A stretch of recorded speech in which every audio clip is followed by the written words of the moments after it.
Planes line up to take part in the greatest air invasion in history by the 1st Allied Airborne Army. Americans, British, and Canadians make up this armada for a crossing of the Rhine in the north near Basel.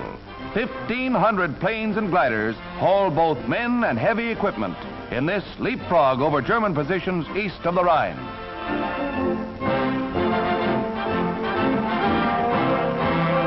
This trip is really necessary for victory as the first planes get away. Tow ropes are carefully guided to avoid fatal snarls.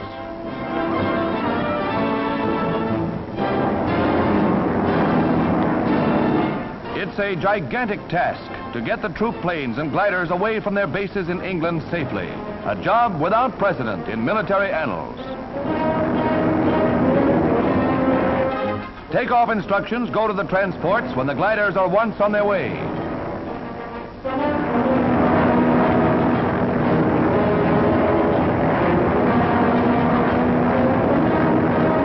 Winston Churchill and General Eisenhower observe progress from the ground near the Rhine.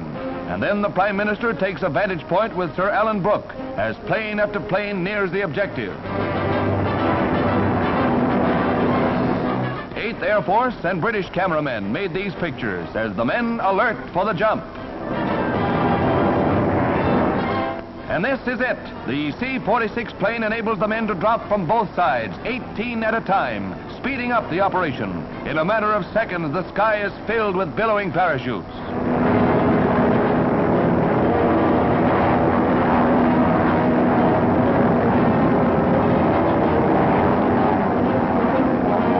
Next, the glider troops. The pilot releases the tow rope and the sailplane zooms to a landing. With the precision that comes from long planning, the invasion goes forward on schedule.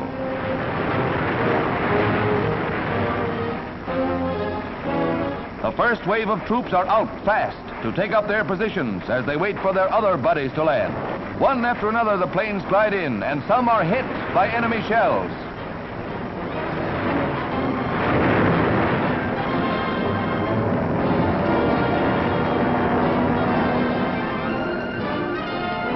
A troop carrier falls in flames, caught in anti-aircraft fire.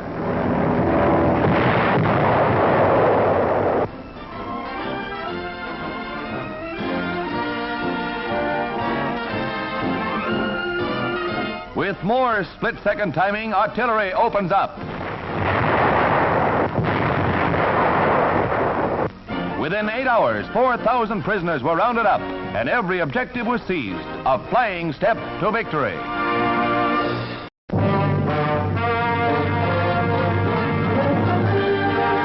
Anti-mine tanks clear a path along the western front. The flails detonate the mines.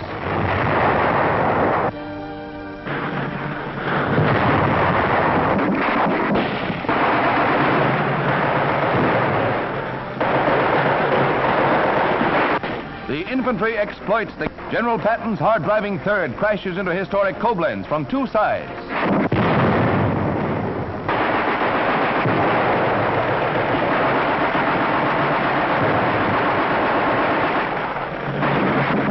Right on the heels of the Yanks is Universal's Tom Priestley, who can generally be found where the going is hottest.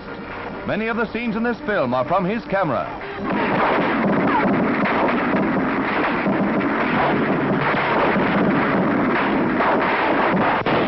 The mop-up continues, street by street.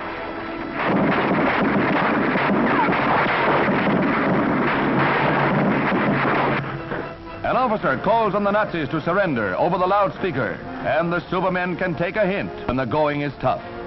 Civilians are quick to follow suit. The war has finally come to their doorsteps. The defense of Koblenz was brief but bitter. However, Patton's Third Army has struck terror into the Wehrmacht.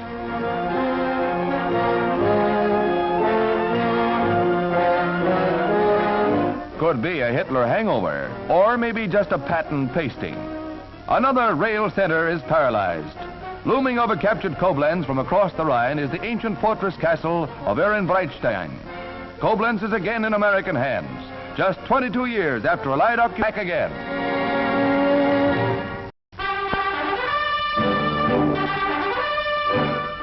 This giant French seaplane, powered by 6 motors, was developed during the occupation of France under the very noses of the Gestapo. The methods by which the plane was built, in spite of the Gestapo, are as secret as the plane's specifications. This plane represents France's bid for a place in post-war air commerce.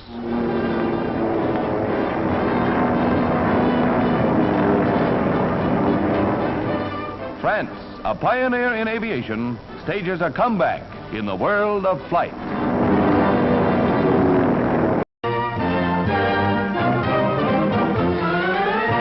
Bastogne in Belgium will long be remembered as the site of the heroic stand of the isolated 101st Airborne Division.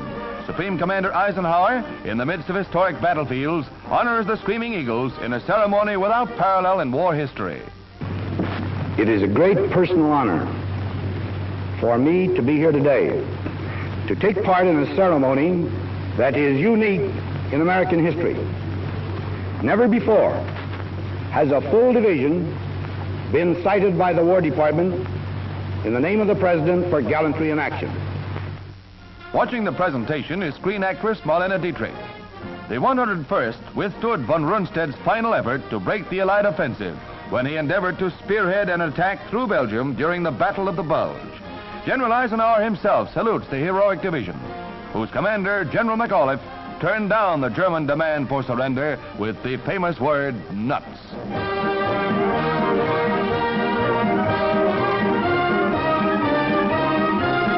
Against heavy odds, the Yanks stood firm.